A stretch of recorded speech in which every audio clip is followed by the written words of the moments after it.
Welcome back to the Undrafted and Unqualified Fantasy Football Podcast. I'm Anthony. I'm here with Vinny. We got an exciting episode today. It's Super Bowl weekend. I'm Yes, sure a lot sir. of you will see this after the Super Bowl, but with it going to be uploaded a day before, we'll do some predictions. So, Vinny, what do you got? What do you got for a prediction? My most of my life I have been very much a Patriots hater. And that started to go away with Tom Brady leaving New England. I think that was the most reason. Also because you just guys kept winning every year, and all I had to hear my friends is talk about it all the time. So I think that's where it started. I will say though, like that bias has kind of dropped, and I really do think my prediction is just going to be the Seahawks. I think it's going to be a really tough game for the Patriots, and just in terms of how they've looked in the playoffs so far, we really haven't seen a game of them putting it all together, on both sides of the ball, and so you know just because of that reason, the Seahawks just feel like the hot hand. That sounds weird to say because obviously the Patriots went on a run to get here too, but I'm gonna have to go with the Seahawks. What do you got for a score? Score prediction? Yeah. This one because I wanted to throw down some bets too, and of course you want to always be a high scoring game, but I'm gonna say 27-21 Seahawks. Okay. Okay. Yeah, I don't mind that. I think it's going to be close. Everybody's like the majority of the public is betting on the Seahawks, and I'm Yeah. like that's going to bite a lot of people in the ass because a lot of people are going to bet the spread too. I think Yep. everybody's thinking a blowout. I don't really see a blowout happening, honestly. I think it'll be close. I'm really between the two, honestly. I think the Seahawks are our toughest test for sure, as a Patriots fan, obviously. But I think the Seahawks are our toughest test, right? It's one of the best defenses, but definitely the best offense we're going to play throughout this playoffs. So I think that's the difficult thing. But we kind of match up well, which is why I almost want to say I think the Patriots will win. And Listen, there's I can't. You got to go with your team. I don't blame you at all. if I'm being like super realistic, I think the Seahawks like edge us out by like a couple points. But I think for the purpose of the podcast and putting my chips down, I think I'm gonna say Patriots 24-23, like nail biter game.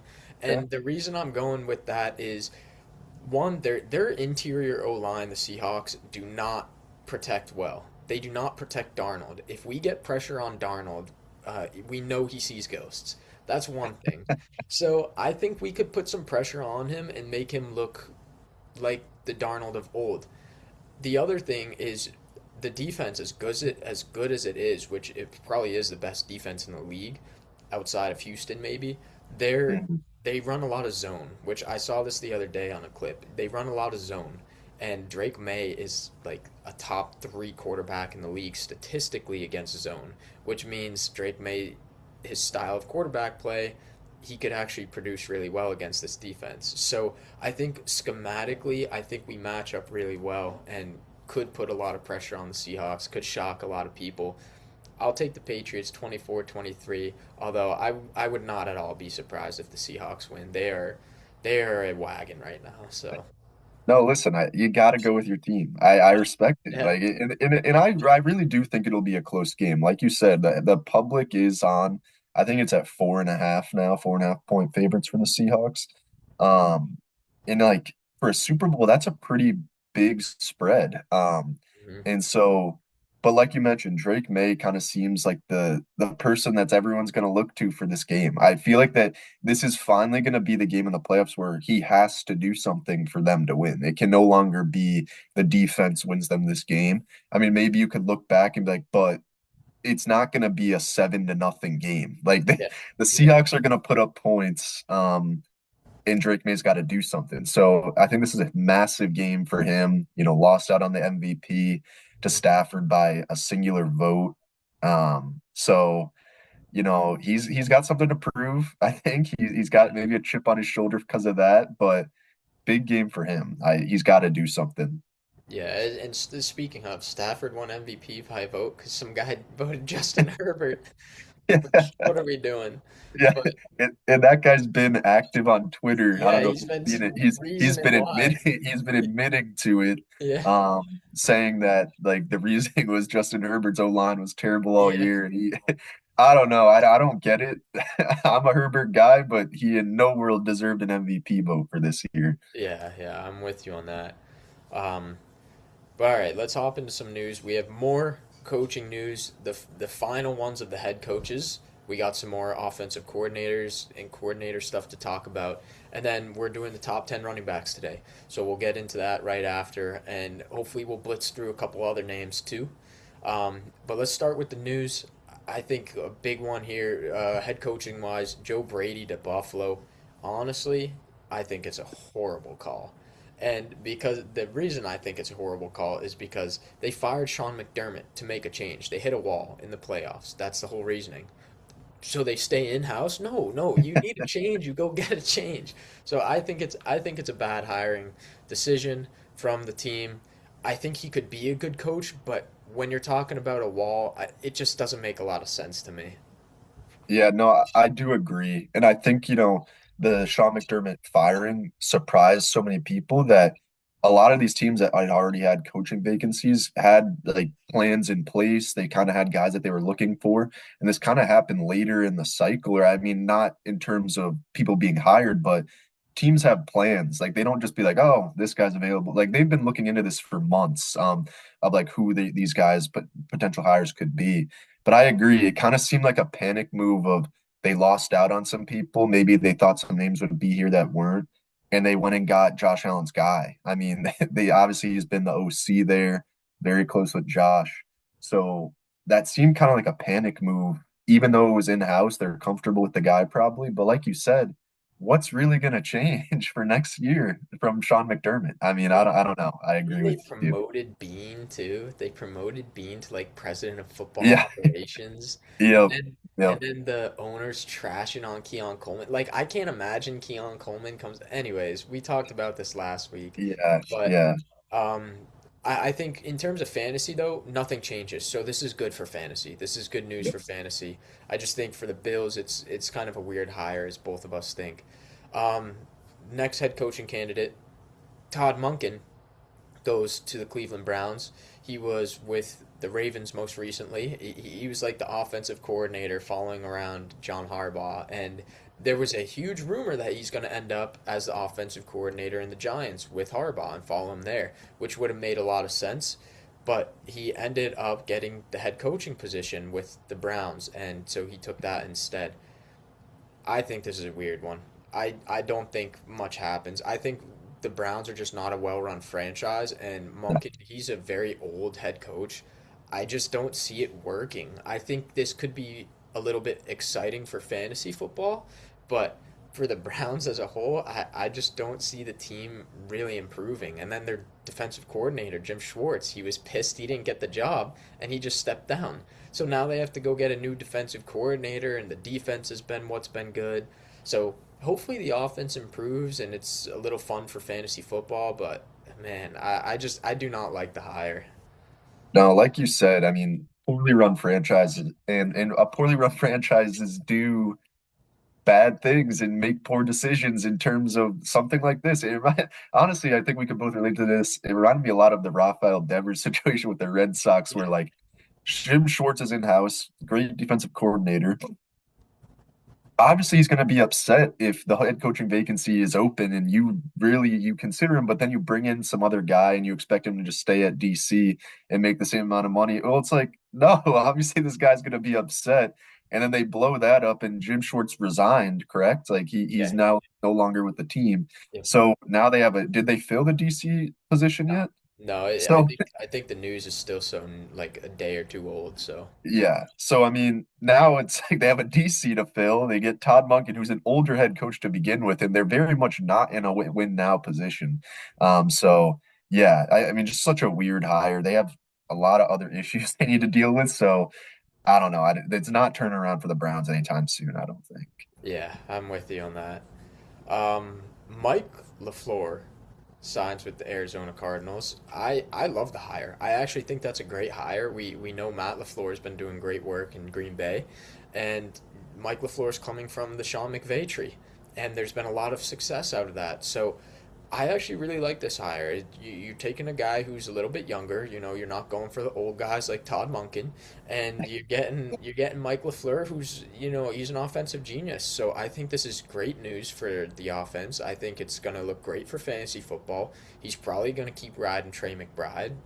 We'll see what he does with Michael Wilson, especially because Marvin Harrison's there. But there's a lot of exciting pieces there. They got pick three. I really like it, and I think it'll be fun to talk about heading into the fantasy season next year as we continue through the off season. Yeah, I mean, I agree, great hire. I think a lot of teams should just follow this formula. We've talked about it before, just poach from the Sean McVay coaching tree or Kyle Shanahan Yeah. coaching tree. Like, just go get the guys that have worked out. And across the league, there's like 10 plus guys from these coaching trees. So it works. So yeah, I mean, yeah, great offensive mind. I will say I did see a comment of that, really not much of a comment he made when asked about Kyler Murray being the quarterback of the future. He gave a very PR trained answer, which kind of seemed like he was hiding something, or they had already had conversations about who would be the quarterback if it's not going to be Kyler. So, yeah, that's something to watch in terms of who's going to be the quarterback there. But yeah, I think great hire overall. About Kyler too, he did say, I think he said he hated playing against him and trying to scheme against him. Like teams had a tough time scheming against Kyler Murray within the division, Mm. because he was with the 49ers for some time too, I believe. So he's been around to play against Kyler Murray, and I think that says that he might stick around. I think it was almost a sure thing that he was gone. I think there's a bigger chance that he'll stick around, but again, remains to be seen. I also think this is a great hire for the fact that they were the 10th team out of 10 teams to get a head coach. And Yeah. this is a pretty good poll considering you're the last team to get a guy. So I like Mm. that a lot. And finally, the last one, which this was the guy signed right before LaFleur did. So if he didn't end up with the Raiders, Clint Kubiak would have probably went to the Cardinals, but he ends up going to the Raiders. I think this is a great hire. I mean, look what he's done for the Seahawks this year. It's been an unbelievable season for this team that was not projected to do well at all. They're now in the Super Bowl. This is the kind of guy you go out and get, and they're going to be very good. So I really like this. I think we're in for a big year from Bowers, big year from Ashton Genty. Hopefully, they make the right moves in free agency, and they'll probably have Mendoza as everyone has been projecting. So they'll have hopefully a franchise quarterback. I'm a big fan of Mendoza and how he's played. He looks polished. So I think this is a great hire. I think it could be really exciting to have pieces of the Raiders next year. Yeah, no, it honestly reminds me a lot of the Bears of like pieces kind of coming together, things working in their favor. You get the offensive mind and Kubiak like they did Ben Johnson. You got the number one pick. I don't think we can compare Mendoza and Caleb Williams in terms of like prospect profiles, but you do have the number one pick to choose that potential franchise quarterback. So yeah, I agree. I think things can really turn around for them quickly if they play their cards right, but getting Kubiak is a good start to everything. Yeah, I think that's a good shout comparing it to Ben Johnson too. Yeah. All right, we're gonna hit some coordinators. Let's kind of blitz through these a little bit. Dayball, Brian Dayball ends up going to the Tennessee Titans, so he's gonna work with Robert Sala over there. Good hire. I think this is good for Cam Ward. Hopefully, we'll have more to talk about with the Titans next year. Yeah. And again, I don't know if this report is true. I should have fact checked stuff, but I think there was some sort of rumor that Dable was pushing to get Cam Ward on the Giants to trade up to number one. Again, it could all be smoke, but like you said, I like the hire. Really good offseason coaching staff hires for the Titans and Sala and Dable. Yeah. So yeah, I think that's an exciting start to their offseason. Yeah, yeah. Let's just hope it works out because both of them did not work out very well Yeah, as head coaches yeah, previously. yeah, But yeah, yeah. I did hear at the very least he likes Cam Ward, so that's good. yeah. Matt Nagy goes to the New York Giants. I think that's a terrible hire. I mean, this guy was not sticking around. The Chiefs didn't re-sign him. He's rumored to go to Tennessee. He's rumored to go here, go there. Nobody's hiring him as a head coach. Now he's in the offensive coordinator pool, and he ends up in New York.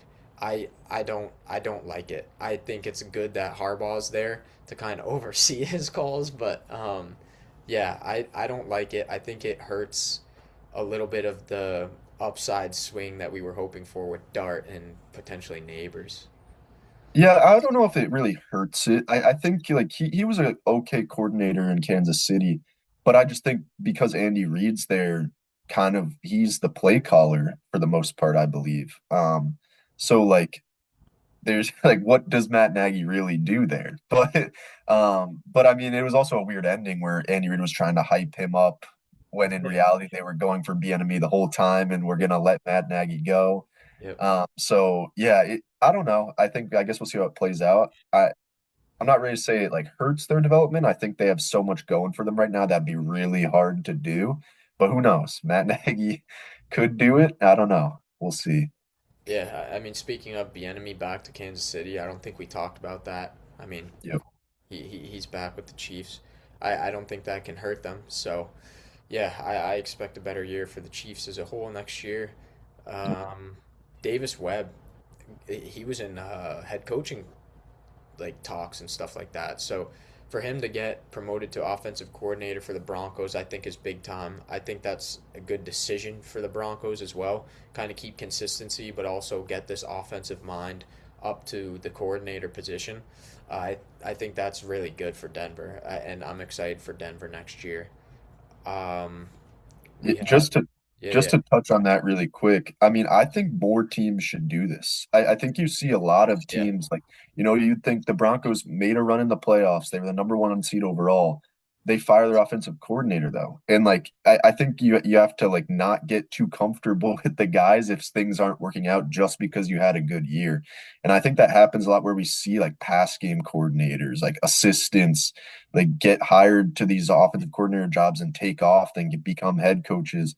Just keep them in house. Don't let that guy go anywhere. Give him the promotion they deserve. And yeah, I agree. I think that's a great hire for Davis Webb. yeah. I forget his first name. I think it's Declan Doyle. Goes to the Ravens. He was the offensive coordinator for the Bears, but he left that Bears job because Ben Johnson was calling the plays. Now he goes to Baltimore and will get to call plays. So I think that's a good decision. Honestly, with the Bears' success this year, I think it's a solid hire. I don't know much about this guy honestly, but you know, based on coming from the Bears, learning a little bit from Ben Johnson, I think it's a good shot. Frank Reich goes to the Jets. I don't know what they're doing. This is the Jets, man. I don't even want to talk about it. Do we notice how the Browns and the Jets both hire these old ass coaches to come and fill that, I don't know. I don't think it's a coincidence that both these teams are the both of the hires were like, what are they doing?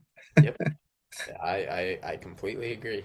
Um, Arizona, Nathaniel Hackett's their offensive coordinator. I just wanted to bring this up because he's a well-known name. This guy stinks, dude. He's coming from the Jets. Like the Cardinals love Jets coordinators, and I mean it's a good thing LaFleur's there because Hackett won't be calling any plays.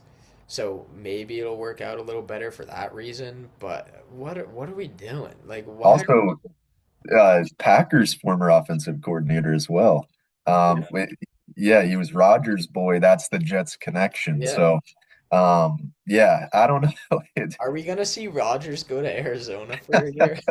Wow, imagine that a LaFleur and Hackett combination with Rodgers again. That would be something. That'd be weird.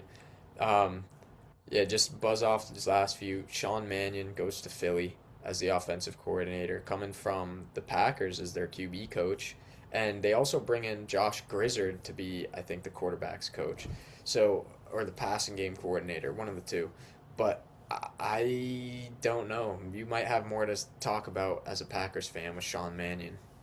To be honest, I don't know much. I mean, like quarterbacks coach, I don't hear much about. I mean, I think, Yeah. honestly don't know his tenure there, how long he was there. But if he was a part of the development with Jordan Love, I think, that's a lot of good things to come out of that because that was a long period of development and it's worked out for the most part. But I think the transition from quarterback coach to offensive coordinator of like a high profile offense with eight like millions invested, AJ Brown, Saquon, Jalen Hurts. That's a lot of pressure. I don't know if that was necessarily the guy you want to go with when they're all kind of in their primes of their career, but I guess we'll see how it works out. Yeah, yeah, we shall see. Um, he was a former player, by the way, former quarterback, Sean. Yep, yep. The Vikings fired their GM. That was weird, coming off like a fresh extension. But I don't know. I guess sometimes you just don't like how it's working out in the year you hire him or extend him. So I guess we'll see. But I feel like they don't have a plan for GM, so could be a weird year for the Vikings. And then lastly, Raheem Morris, just because he was just a head coach, he is going to San Fran, and he's going to be the DC there. Great hire. Yeah. I love that the Niners do this. They take the failed head coaches, bring them back as a DC or OC, and they do great. And I bet you Raheem Morris will get a job in 1 to 2 years as a head coach again. Like, Yeah. No, that again, this is what functional franchises do. Instead, the Browns and the Jets hire non-good head coaches, but that were 10 years ago not good head yeah, coaches. Then all of a sudden you're like, oh, Frank Reich's a head coach or a coach yeah, again? Like, I thought he retired. So, yeah. yeah, that's the difference. Yeah, I agree. Great hire. Yeah. All right, let's hop into the running backs here. I know that took a while. We had so much coaching to talk about. I think there will be a lot less to talk about next week and Yeah. beyond.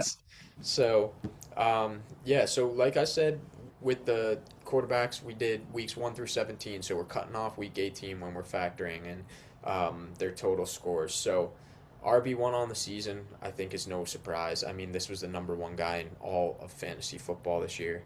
Christian McCaffrey, a whole 50 points higher than the RB2. He averaged over 25 points a game. I mean, the thing about McCaffrey is he finished one or two every healthy year of his career. Like that's what he does. I mean, I saw something that was if he was only counting receiving stats, he would have finished as like the wide receiver 11 in PPR on the season. Like, Wild. you know how ridiculous that is as a running back? Like, and then you add all his rushing stats and like the 15 plus touchdowns. Like, this guy is different. I will say he's going to be a very interesting topic next year because he got over 300 touches. He had a crazy amount of touches this year. Mhm. So that's always scary, especially at his age. He's now 29, I believe, and coming off a year with a ton of touches, like it's hard to imagine that it works out for him in the same way. I mean, we just saw Saquon Barkley. It was the same idea. He's coming off a million touches, and then this year wasn't so good. So I do think McCaffrey, people are going to put him as the 101. They're going to lock him in. But I think he's not even going to be the number one running back on my board. So it'll be an interesting conversation to see just how far we want to drop him. That is the major concern, but if he's healthy and he's getting touches, I mean, this guy, there's nobody better. It's that Yeah. simple. Yeah, no, I think Saquon is the perfect example because, our comparison, because we did it this year with him. Like, it's like, oh, I mean, he had such a monster year. He might regress a little, but it won't be that much. Well, it was that much. Like, it was a pretty severe drop off.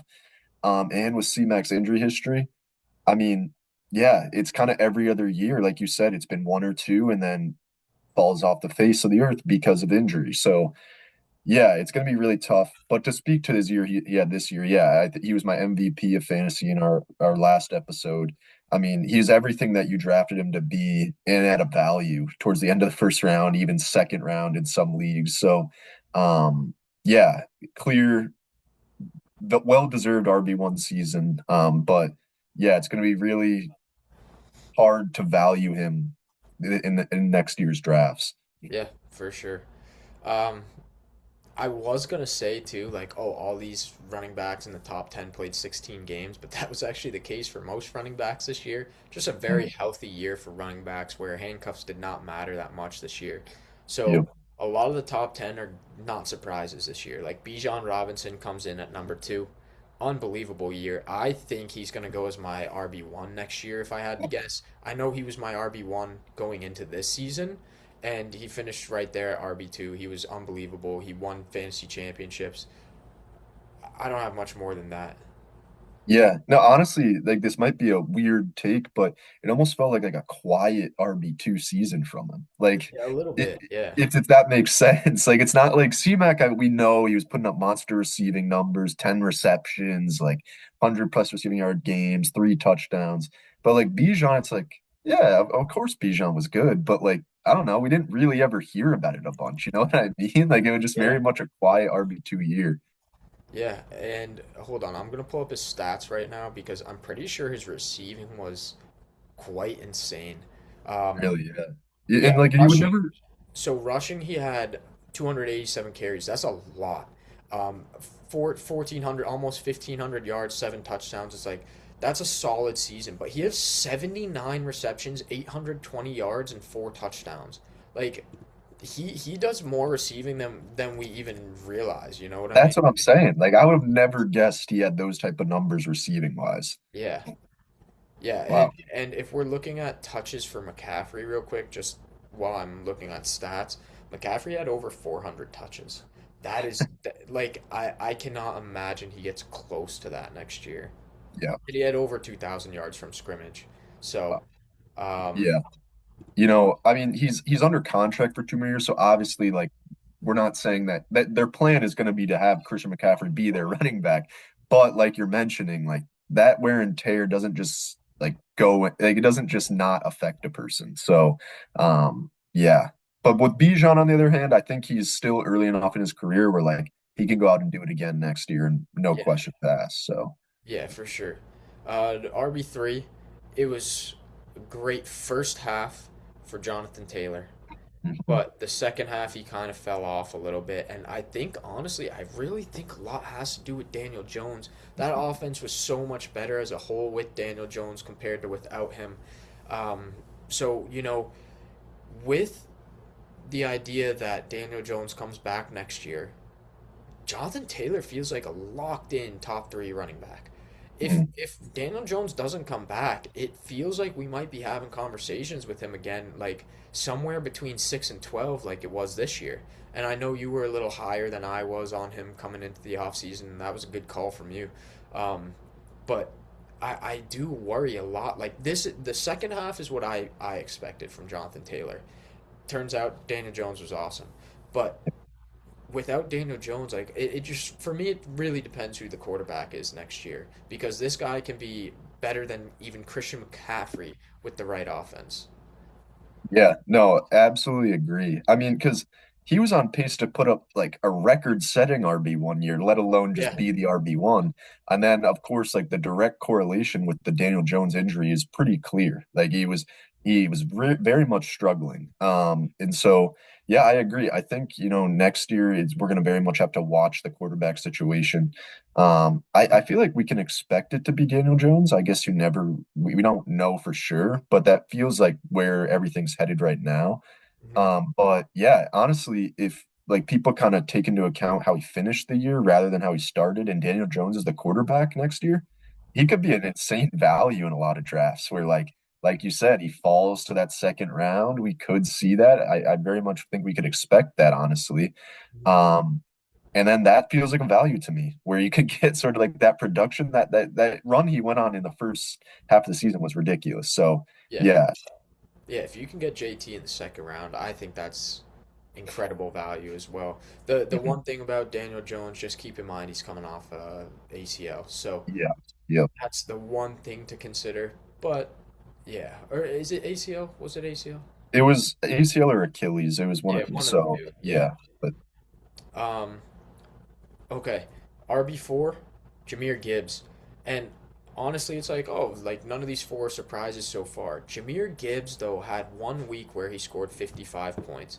And he popped off some weeks. But he had a lot of weeks where it was kind of down. Like week 13, 11 points. Week 15, this is playoffs, 9.8. Week 17, championship, 6 points. Like, I mean, week 9, 5.8. Weeks 6, 7.5. There were just a lot of weeks where he wasn't that good. Like that week with 55 points, that's going to stick out and boost his overall value by a lot. And he still finished 20, almost 25 points higher than the RB5. So it's not like boosting him crazy amount, but to me that sticks out a little bit. And I'm really curious to see what they do with Montgomery. Montgomery might not be back next year, which gives Gibbs a clear workhorse role. In that Mhm. case, I'd feel steadier about him. Like he had an increased role this year and it looked better overall, I think, even with the down weeks. But yeah, I mean, if Montgomery's back again, I'm gonna have the same hesitancy I had going into this year. Like I know he finishes the RB4, but he finishes the RB4 getting drafted sixth overall. To me, like, yeah, great year, but I am a little scared off of that. So I'm curious your thoughts with Gibbs. Yeah, no, I mean, you did sort of speak to it at the beginning of the year where, like, again, like we're calling him a bust, but in terms of the bust of the first round ADP, like we've Yeah, mentioned. And like you did mention some of these reasons of that. Even last year, he had some really big games, and then there were some like kind of down games where like if you're the RB1 overall, you want that average to be closer to the 20s rather than like, oh, 55 one week and then less than 10 a couple weeks. So yeah, yeah, I even with the like the potential of Montgomery leaving, I feel like the identity of their offense has been that they have kind of like a 1-2 punch, and I just like kind of it's hard to believe that they would just go away from that and let Gibbs get like a McCaffrey role and get 400 touches. I have to think that another guy would come in. I don't know who that would be if it's someone drafted, but yeah, I think it definitely opens up a new avenue for Gibbs where like we can expect a lot more work than what he had with Montgomery present. But yeah, I don't know. It was a weird year for him where like he probably lost some people their leagues based off. yeah, I think he had some duds in the playoffs as yeah, well. So yeah. 9.8 and 6.4 yeah, in the you're, first round and the third, which is the championship. So yep. So I mean, you're not winning your league if your top players putting up those numbers. So yeah, yeah, very weird season, but nonetheless RB4 overall. yep. RB5 comes in Devon Achan, very steady the whole of the year.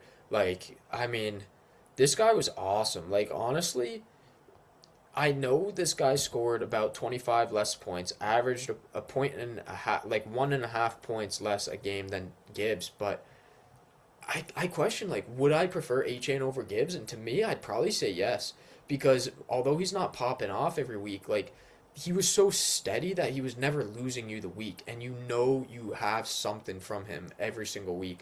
So to me, I really like Achan. I know Mike McDaniel is gone, so that's a little scary. Did they hire who they hire at OC? Do we know? I'm not. I was just trying to think of that while you were talking. I'm not sure. Let's Um. see. I'll pull it up. Oh, it was Bobby Slowick. So Oh, okay. they promoted him. He was the team's senior passing game coordinator. So he got promoted. I am a little hesitant just because the change it's quite different. But at the same time, he was so steady. I really like that when in an RB1. So to me, that's huge, and I kind of like him a little more than Gibbs as of this very moment. Obviously, we have a lot to factor in come the off season, but yeah, good year. Yeah, I mean he is kind of just like the currently another one of these just fantasy game breaking players that could realistically have 100 receptions and we would be like, yeah, okay, yep, that's Achan. And he has a chance to do it for a long time too. He's so young. Yeah, But like you kind of spoke to with the situation in Miami right now is like who's going to be the quarterback if they yeah, bring in I'm a thinking that Malik too. Willis type player, more rushing taken away from Achane potentially, or like who knows how that's going to work. If they stick with Quinn Ewers, we kind of saw how that worked out. Like it was kind of a battle for Achane to get points, even though he still did. He was still But like okay. That's the crazy part. yeah, I'm but it with you. was still like having HN in leagues and watching those performances, like it was like, oh, this is like he's so much more capable than what this is right now.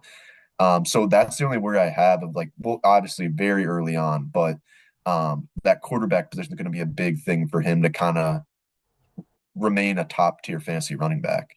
Yeah, there's a lot of variables, which is the scary Yep. part with him. Yep. RB, what are we on? Six here? Six. James Cook. I mean, I said there were no surprises. It honestly, like, because he was just so good the whole season, it's like, oh, James Cook, yeah, that doesn't feel like a surprise. This guy was getting drafted like the RB 17, something like that. Like, James Cook just he led the league in rushing. They gave him a lot more. My biggest concern in the offseason was the work, like the workload he was getting, and he got everything this year. They ran the offense through him and Josh Allen, and that was what they did, run heavy, and it worked well. He got the extension. That was a big concern for us too in the offseason. With Joe Brady staying, I think James Cook's going to finish or should at least be drafted as an RB1 next year. So, yeah, great year from him. Really great year. Yeah, he's one of those guys that like what he had 18 touchdowns last year. And like Yeah, he kind of a did it regret. almost again. Yeah, a regression candidate that I thought at the beginning of the year. In a couple dynasty leagues, I traded him away. I was like, I just can't see it. This might be his peak. Well, he went out and did it again. And like he is kind of a very much ground and pound style running back that the league has kind of gone away from. You kind of have to be, or at least fantasy wise, you kind of have to be like a dual threat. And he's very capable as a receiver, but that's not his game. He'll beat you with 200 rushing yards on the ground and two rushing touchdowns. How many receptions did he even have? I mean, I'm just trying to think of how, Good like, question. because I'll pull I it up. can't imagine it's a crazy number, and that's just makes it even more impressive to be a top six running back. I'm pulling it up right now. So he had 309 carries, 1,600 yards, 12 touchdowns, right? That led the league in rushing. Receiving, 33 receptions, 291 yards, two touchdowns. And we know he can be a receiving back. Like Yep, yep, it's not like it's not in his profile is what I'm trying to yeah, say. Like he's a very capable pass catching running back. But mhm, 33 receptions is not a lot. So no, that is one thing to consider heading into next year, right? If that number stays the same and maybe they don't give him 309 carries again next year, like that is something to just keep an eye on because that receiving number is low, but at the same time he's very capable. He had a couple touchdowns. So, yeah, I mean, regardless, you have to draft him as a top 12 RB next year for sure. yeah, definitely. RB7, quite a drop off here, about a 40-point difference between this guy and James Cook here. And by the way, James Cook at the RB6, over 100 points less than McCaffrey. Wow. But so Derrick Henry was the RB7, about 150 points less than McCaffrey.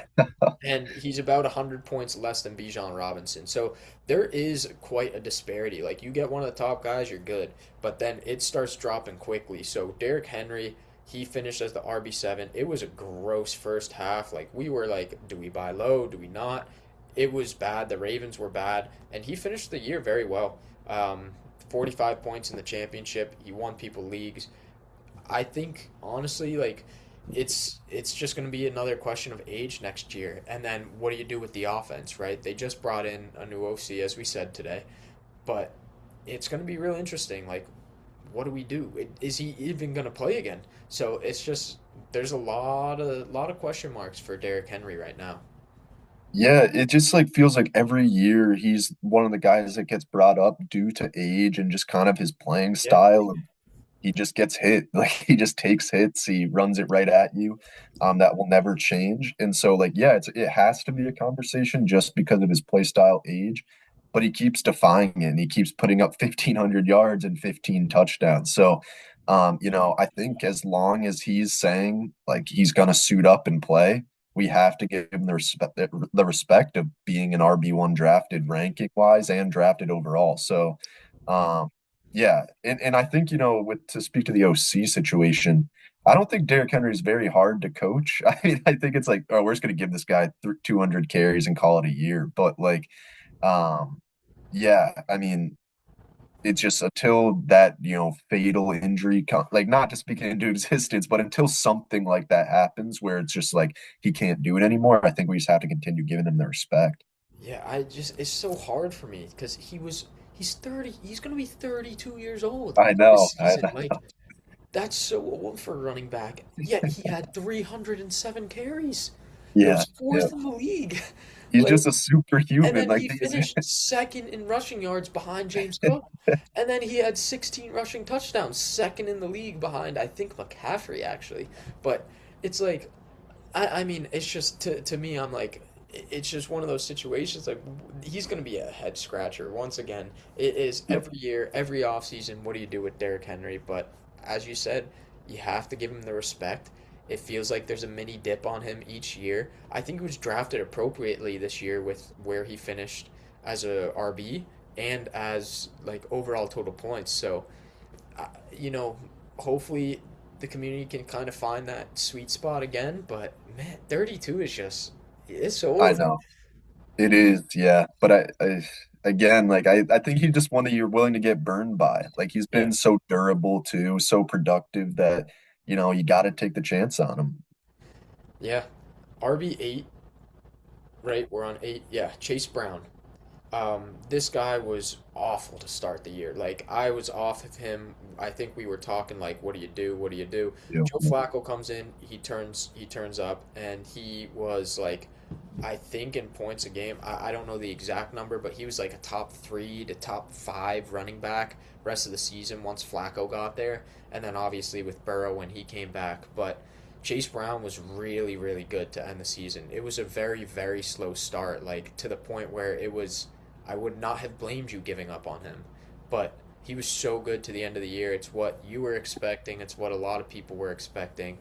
But he finished right around where he was getting drafted. So, Yeah, no, this is honestly the first surprising one to me, honestly, just because of obviously we know, um, like you just spoke to how good the second half of the season was, top 3 points per game, whatever it is. But the beginning was so bad that it's honestly surprising to see him here at 7.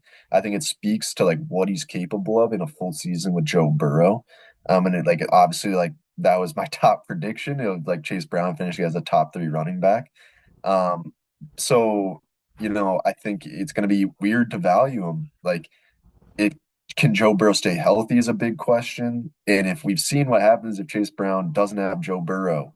So, I mean, it's going to be weird to value him because he's very capable as like a top 5 potential running back with Joe Burrow. But, so yeah, next year is going to be interesting where he's drafted at. I think he'll be drafted around the same if I had to guess. It was Yeah. just, yeah, great year to end the year at least. Number 9, Kyron Williams. Kyron is a weird one. A lot of people are starting to fall off of Kyron a little bit because of how much work Blake Corum was getting towards the end of the year. I think he's currently going as like the RB 17 or 18. Like he is not going high up in drafts at the moment. Very early to be drafting, but I honestly though, Kyron just he gets work, he gets goal line work. It feels like where he should be getting drafted to me is between like 12 and 15 next year. Like I think a little bit of a drop from this RB9 slot makes sense to me. But he's been so good. It's part of the Rams offense. We know draft running backs and quarterbacks from good teams. The Rams are a very good team. Who, by the way, another thing in the news, Cliff Kingsbury joined the staff. That is another big hire. So I think the Rams are just so good. It's one of those teams where it's like you can't drop him too far because the offense overall is so good. Yeah, no, I just think it's like you mentioned with that Rams team, especially whoever suits up at running back. If they listed Blake Corum as the starting running back, or they say, cut Kyron Williams, some alternate universe, Yeah. Blake Corum like would probably have all the hype in the world, be drafted as a top 12 running back potentially. I think that's just kind of how their system works. So like you said, it's not a surprise for Kyron to be here, but even with all that going on, to still finish as a top 10 RB is pretty impressive. I'm not gonna lie. Just like Corum cutting into his work, the narratives of him, not being able to keep it up. So good for him to be here. But yeah, I think he's someone to watch as a regression coming up this next year. Yeah. And lastly, number 10, Travis Etienne. I mean, nobody was expecting this. He was going like after RB 30, I think. He was like really late, and sure enough, Yeah, he was the guy. I mean, that was the big concern is who do you get? Travis Etienne. Is it going to be Tank Bigsby? Is it going to be the rookie? Which I'm blanking on. Bashal Tutin. That's his yeah, name. So it's like, what do you do? They ended up trading Tank Bigsby. And it's like, no, ETN is our guy. Liam Cohen comes in, offensive genius. And I think this is just goes to the fact that you have to target ambiguous backfields every single year because you're gonna get a guy. And I'm just gonna actually loop this guy right in too. RB11 was Javonte Williams, another one, ambiguous backfield. Is it gonna be him? He's not very good. They also drafted Jaden Blue, the rookie. It was Javonte Williams. Like both of these guys were part of ambiguous backfields, and they ended up having great seasons. And I think you have to keep targeting those ambiguous backfields. As for next year, I feel like Travis Etienne's got to be a top 15. I kind of feel like if Javonte returns to Dallas, I feel like he's also got to be a top 15, maybe right there at 15. But yeah, I mean, those two guys, the ambiguous backfields, I mean, they're living up to that, target these backfields. So, Yeah, no, as you were just talking, I was, the only thing I was considering with ETN for next year is that contract situation. Oh, okay, so they did pick up his fifth year option. So that I just wanted to confirm that. But yeah, I mean, like you said, this was definitely the biggest surprise on this list. Prior to the year, if we had said, ETN was a top 10 running back, I think everyone would be like, no, no shot. yeah. Like, so yeah, great year for him. And again, like we can continue to preach it of like good offenses, produce good fantasy players and good players overall. But I think it was also hard to predict at the beginning of the year, would the Jaguars be a good offense year one with Liam Cohen? Well, they did, and this is what happened. So now we can kind of know what to expect going into next year. He's going to be in a contract year.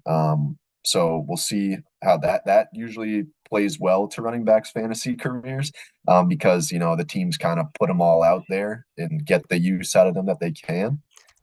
So yeah, I think he's going to be an interesting one to value. I think the community's going to be split of like, that was a fluke year. Oh, this is just the beginning. We'll see how it all plays out in terms of where he's actually drafted.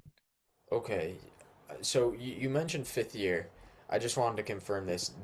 He was just playing on his fifth year. This was his Oh, contract year. So he is oh the wow, top. He's the top running back like free agent in this upcoming class. oh It's wow. him. Javante's a free agent. You have Rico Dowdle. Ken Walker has been getting a lot of buzz lately as like some of the top guys. So it's gonna be an interesting class. This is a pretty solid running back. Oh, Brees Hall, another name Yep, on the free agent market. So we could see a little movement, but again, like good offenses, that's the key here.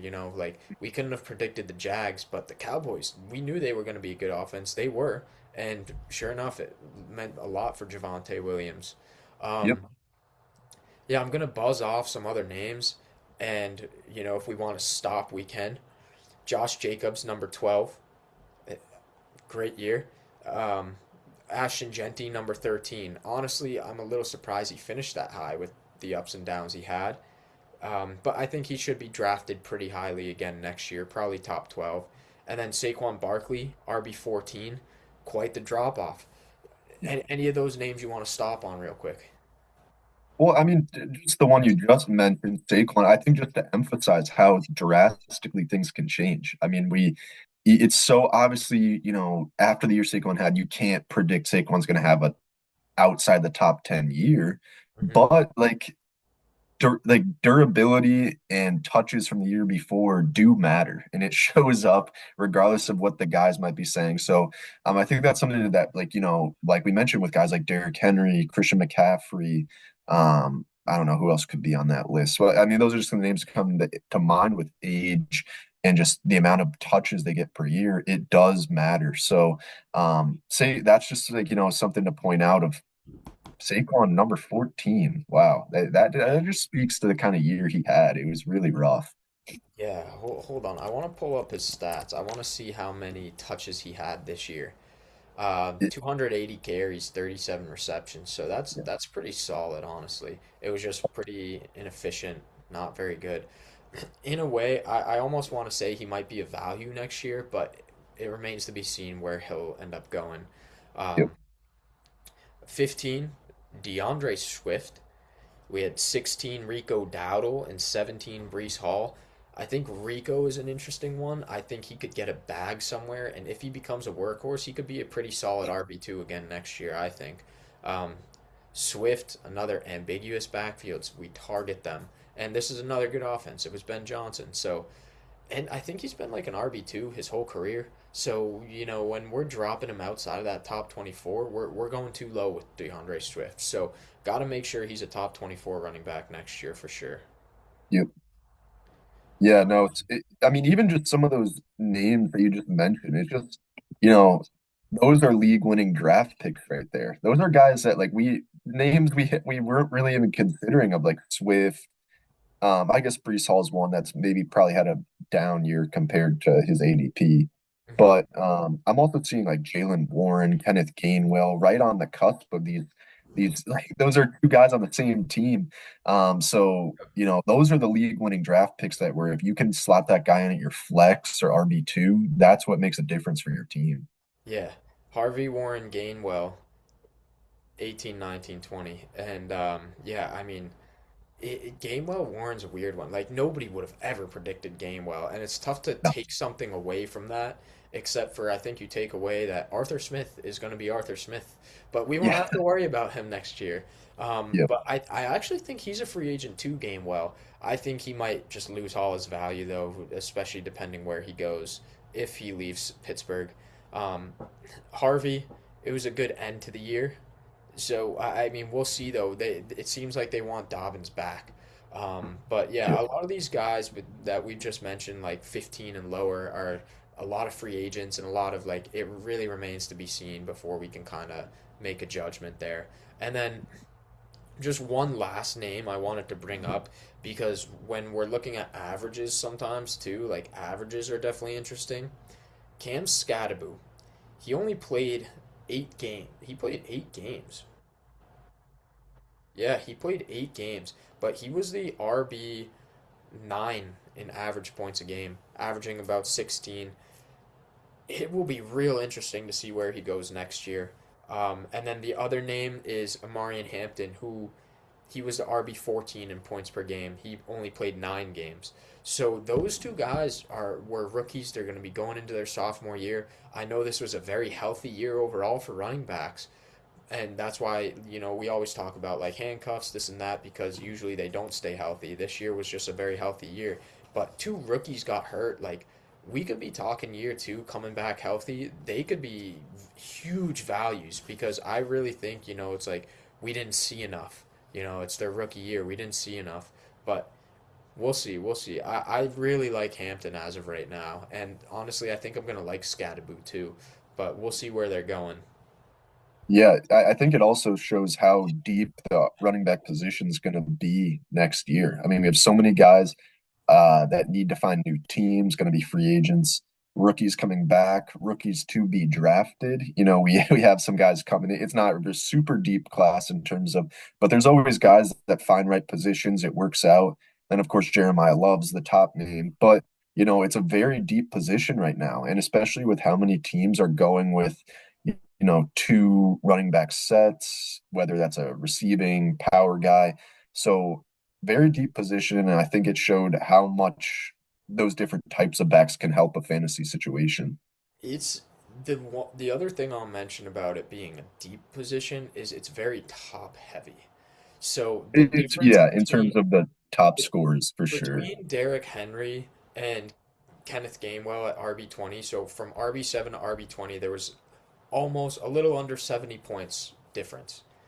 Hmm. Between Derrick Henry and Jahmyr Gibbs, there was a bigger gap than that, which Gibbs was at 4, Derrick Henry was at 7. So it is very top heavy when you consider that like you're having huge disparities for like through the top 7, and then 7 to 20 is a much closer gap. So you can get away with a lot more. I think RBs next year, I'm going to want a top guy. I think that's very clear based on this right here and what we looked at this year. Because, as you said, if it is deep, you can go get an RB2 and you have a wider range of guys you can take.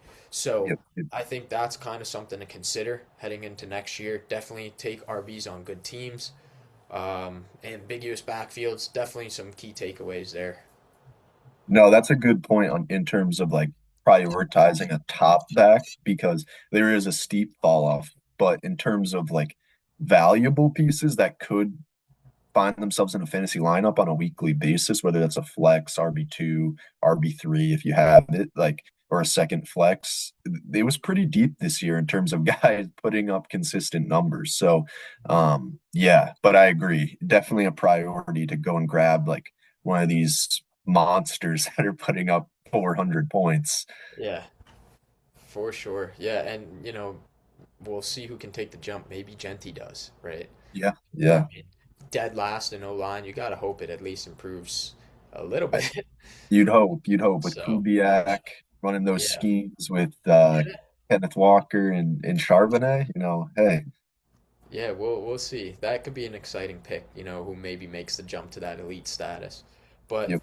yeah, that's gonna do it for today's episode. We'll have wide receivers in the next one. Vinny, you want to update kind of on the situation real quick? Yeah, no, I think me and Ant talked about it before of I have a really busy schedule right now with school and work. Um and so we're gonna kind of play it by ear for this point. I'm gonna take maybe a couple, 2, 3 weeks to kind of play out my current schedule and see if there's any openings I didn't originally think of, or stuff kind of comes up, I'll let Ant know and hop on an episode. But Ant definitely wants to keep this going, which I fully support. Obviously, this has been a lot of fun, but I definitely want to kind of pop in now and then. But for right now, at least the rest of this school semester, I kind of got to prioritize some other things. But Ant's gonna do a great job keeping things rolling. Yeah, and just to be very clear, Vinny's not leaving the pod. He just needs to, like be on less episodes at the very least for right now, Yep, taking a little yep, break. So I'll keep it going myself, and if it turns out being a lot that I'm just talking myself to the camera, maybe I'll get a guest or two on. I have some friends big into the fantasy football as well, just to yep, keep things a little fresh. But like Vinny said, if things work out in the schedule, we'll have him on, here and there, and hopefully you'll get to see his face a little bit, so it's not a total drop off until the summer. But yep, either way, you can still expect weekly episodes. Just you won't be seeing Vinny just as much. But yep, that's kind of a exactly. little update for you guys. But I will be doing the wide receivers myself next week. We'll be starting there, and yeah, I'll keep you guys updated as well if anything happens in terms of if I'm gonna have a guest, or if Vinny's gonna hop on, or if Vinny wants to add just a couple things that I can talk about myself too. So we'll be keeping this going. It's just gonna look a little different for the next bit of time. But Yep. appreciate y'all watching as always. We'll see y'all in the next episode. Peace.